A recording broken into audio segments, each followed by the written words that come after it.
Why hello there, my wonderful viewers.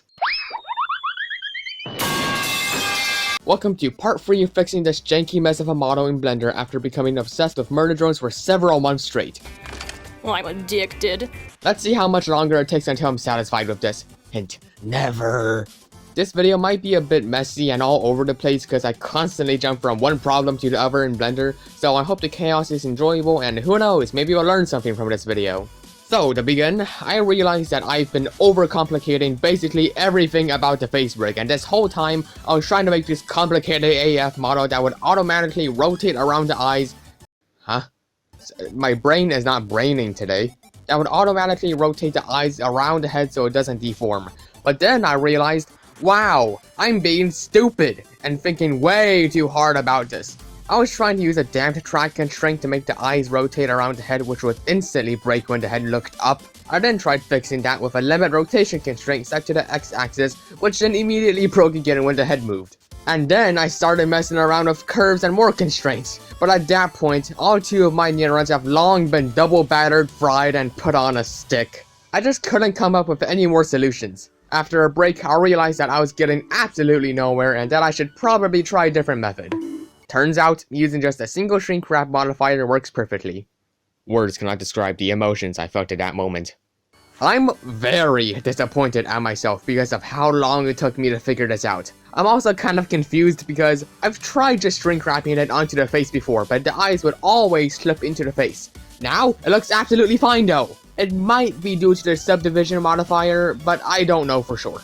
Okay, I got the eyes working, just gotta do it to the rest on the head. The head! That's it! I can't look at his head anymore! Ugh, there has to be an easier way to do this. Wait a minute, this is a YouTube video! I can do whatever I want! Just take that in, bam, yeah. Nah, just kidding. I wish it worked like that though. I remade the head for like the 10th time, but this time I was staring at reference images. In all of the previous attempts, I rarely looked at reference and I was just modeling by memory. I guess I have the memory of a potato then since the old heads look like this. I took my sweet time with this part, always glancing at the reference images, and now it's very close to the show. Might not be 100% accurate, but like, compared to my old head. While I was going around in the viewport like a little fly, I saw a whole bunch of faces in the model that aren't visible from the outside. Now, I don't know much about this computer stuff, but I'm pretty sure that the more faces a model has, the slower the computer becomes. And mine is freaking ancient. I removed all of them, which took a while and was really annoying. What? Did it really take that long? Whatever, I have backups. I made this post a few days ago showing that I got Bendy eyebrows working. And now I'm gonna show how you can do it too. You probably think I'm going to use bones away painting, but absolutely not! I would rather eat a bowl of cilantro and then die! So instead, I'm using modifiers. You get less control than with weight painting, but unless you want your eyebrows to look like cursive handwriting, you'll probably be fine. I might try again in the future with weight painting or bendy bones, but for now, this will have to do. This works by using a simple deform modifier and booleans.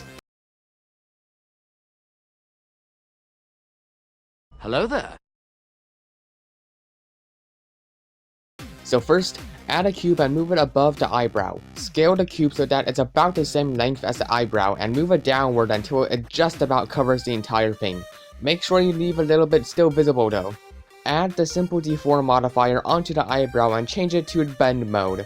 And if it's not bending the right way, try changing the axis. Now bend it down into an upside down U shape. Select the eyebrow and copy the simple deform value as the new driver. Create a new shape key on the cube and paste the new driver into the value. Go into edit mode with the cube selected and add about 6 to 7 vertical loop cuts or more if you need more geometry for the next part. Now edit the bottom of the cube into a U shape similar to the eyebrow. Make sure it fits around the eyebrow while still leaving a little bit visible on the inside. Now edit the driver on the shape key and change the type to scripted expression. Paste in this code here I have on the screen, and you can adjust the number 3.6 to be lower or higher if the driver is activating too soon or too fast. So basically it just controls the speed. Now if you bend the eyebrow of the modifier, the shape key on the cube should activate and fit around the eyebrow properly. Now just redo the same process but with the eyebrow bent upward this time and remove the minus from the expression code. Now add a boolean modifier set to difference to the eye and select that cube as the object. If everything works correctly, you should be able to move the eyebrow down and bend it. So I just did this to both eyebrows and eyelids.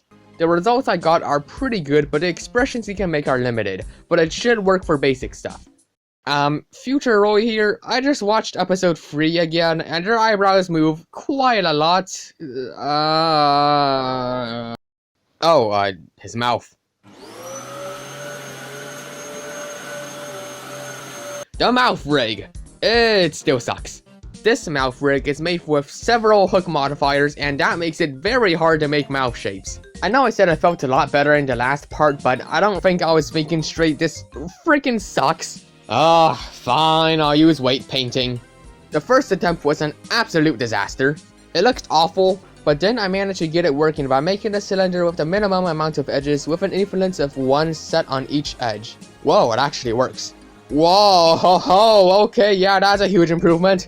I couldn't make this shape before.